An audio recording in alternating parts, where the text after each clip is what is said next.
Você já se deparou com uma situação que lhe causou revolta, espanto e até ira? Eu já. Acredito que você também. Ouça essa história que ela é verídica. Ocorreu em Manaus, no Brasil, nos anos 90. Naquelas alturas, eu era vigilante, trabalhava à noite. E todas as noites, pela madrugada, o jornalista, o jornaleiro jogava o jornal na minha guarita. Eu abri o jornal naquele dia e deparei-me com o rosto, com a fotografia de uma família, de um pai que era meu amigo. Eu fui ler a matéria. Na matéria dizia que a filha dele estava desaparecida há dias e que naquele dia anterior ela havia sido encontrada morta. Era uma criança, eu conhecia ela. Eu visitava aquela família periodicamente, nós íamos à igreja, íamos aos cultos juntos. O pai, a mãe, aquela família, os irmãos daquela menina que morreu eram meus amigos e são meus amigos até hoje. Mas naquele dia eu fiquei revoltado, eu fiquei espantado, eu fiquei irado. Porque a menina foi encontrada morta nas matas, mas não apenas morta.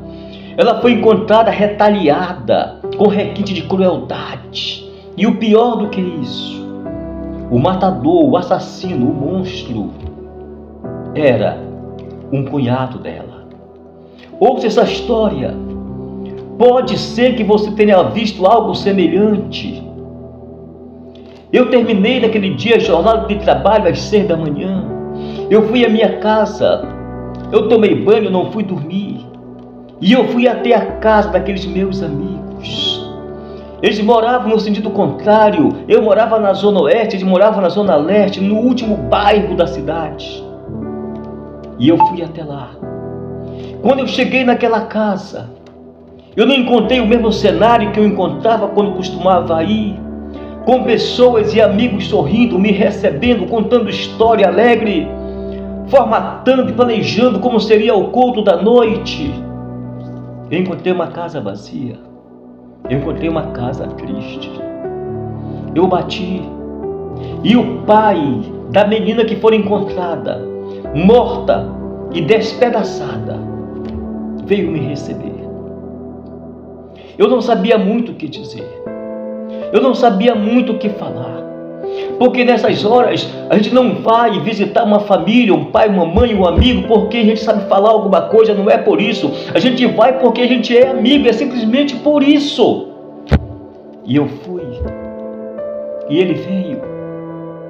Havia uma garrafa de café em cima da mesa. E ele me serviu um café.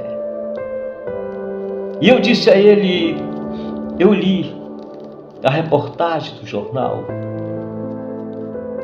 E eu vim aqui com vocês hoje. E eu perguntei a ele, eu lembro muito bem disso até hoje. Eu disse, a polícia já prendeu o bandido, o monstro?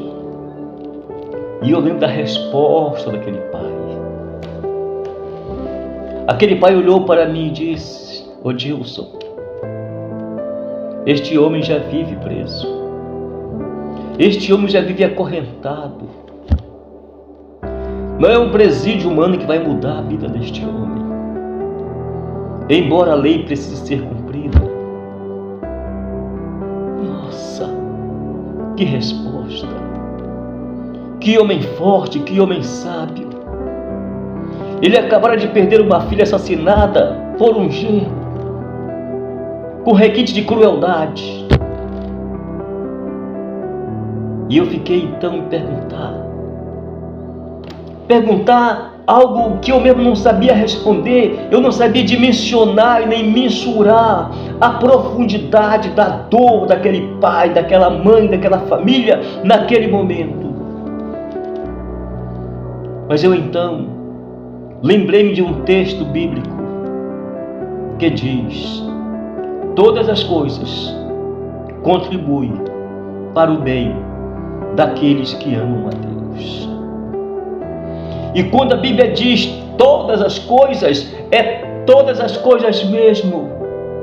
Não é só a perca de um carro, a perca de uma casa, uma mulher que foi embora, o marido que foi embora de casa, um filho que abandonou mas que está vivo é todas as coisas, inclusive a morte com requinte de crueldade de uma menina de 7 anos de idade. É isso. É uma história triste, é uma história difícil, mas é uma história real. É uma história que aconteceu, é um fato, não é uma criação de um criador de conteúdo para granjear ou para conseguir mais seguidores. Todas as coisas contribuem para o bem daqueles que amam a Deus. Eu não sei o que se passa com você neste momento, mas ouça uma coisa: se aquele homem foi capaz de levantar a cabeça, de entender que todas as coisas contribuem, ele poderia estar revoltado, ele poderia estar atrás do assassino com revólver, com uma faca para retaliar o assassino.